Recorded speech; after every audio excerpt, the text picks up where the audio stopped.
Hello everybody and welcome back. As always, I am Mateo311 and this is your one channel for everything VR related. Today, we're going to be talking about my wish list and expectations for the Valve Index 2.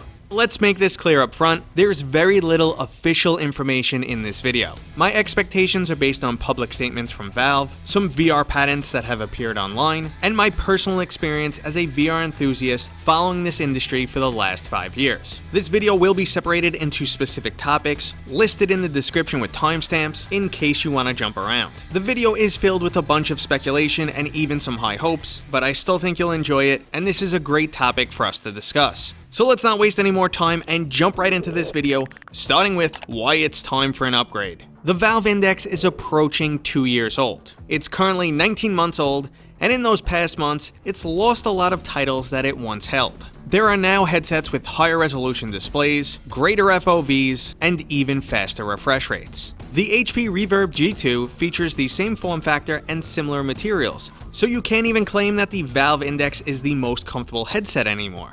Now, I will still argue that the Index strikes the best balance between these features and does contain the most accurate tracking system, but it's clear that it's starting to age and the VR landscape is shifting. So obviously, Valve's plans for the future will include a wireless adapter. Now, this is even before we get into the Valve Index 2. It would be a complete tragedy for Valve to give up on people who waited months to get their hands on a Valve Index and spent up to $1,000. After nearly 2 years, demand for the Valve Index is still higher than supply, and we haven't seen a price drop. So if this major new feature only came to new headsets, that would be a complete insult to people who have been saving up and waiting on a Valve Index. Now, we've been waiting on a wireless adapter ever since the Index released. In fact, Gabe Newell himself made a statement on release day stating that they were working on multiple untethered options. We also have a patent from Valve that was published in July of 2020. It details the usage of wireless data transmission for a virtual reality headset. Now, I always state there is a huge gap between patent and product,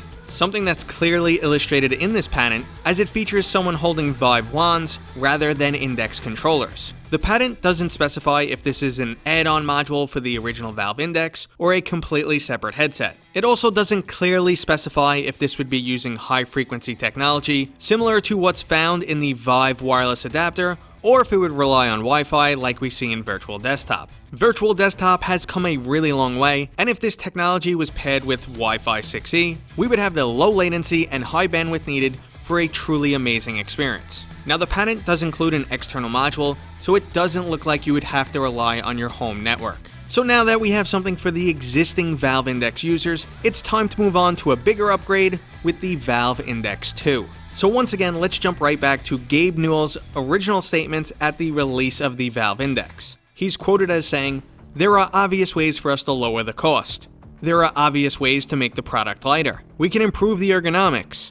So obviously, we should expect these updates." But he was also quoted stating, "We're looking at several methods of doing untethered index, and we have a lot of ideas for kind of revolutionary things to do with display and optical technology. So at the bare minimum, we can expect a resolution jump of the LCD panels, something to around 4K, but it's also possible Valve might be able to crack one of those VR holy grail items, like eye-tracked foveated rendering, or even a multifocal display. While those are unlikely, we should expect some overall improvements to all categories. This includes an updated lens reducing glare and God rays, an increased FOV, improvements to black levels, and while we're talking about overall updates, we need to mention the controllers. They will undoubtedly need to be more robust. They should drop the trackpad and adopt the standard button layout, and just put a little bit more effort into guaranteeing cross-game compatibility. So once you put all of this together, we're left with an extremely impressive Valve Index 2 that once again claims the unofficial VR King title, but this is just my expectations and not enough for my Valve Index 2 wish list. So let's discuss that now. Okay, while the following is very unlikely, I would love to see this happen for both the Valve Index and Valve Index 2. And that's a standalone module featuring a cutting-edge Snapdragon 888 processor. This processor has a GPU that's 35% faster than what's found in the Oculus Quest 2. Now obviously this chip would be dependent on the time of release, but that's currently the most cutting edge chip available. Now we would also have to give the headsets the ability to switch between inside-out camera-based tracking and base station tracking. This would leave us with the highest performing and most versatile headset on the market. Gamers would have the option to go tethered for the lowest latency and highest clarity. We could go untethered for increased freedom, and we would also have a mobile experience that rivals the Oculus Quest 2. This would finally give Facebook some competition in that mobile arena, and yes, a product of this nature would never be able to compete in the affordability category, but this would begin to shift the industry dynamics. The Steam store would instantly become a platform for mobile VR games. We would get those amazing Steam sales, and there's now some new options for cross-buy titles. Valve can even continue to partner with Microsoft and HP, helping them to integrate this technology into more affordable headsets. Now again, I know this is very unlikely, but this is after all my dream scenario for the Valve Index 2, so let's finish things off by going through the feature list one more time. The Valve Index 2 would be a lighter, more ergonomical design, which includes upgrades to all major components. It would include a 4K resolution display that runs up to 120 Hz, significantly increased black levels, a field of view over 130 degrees,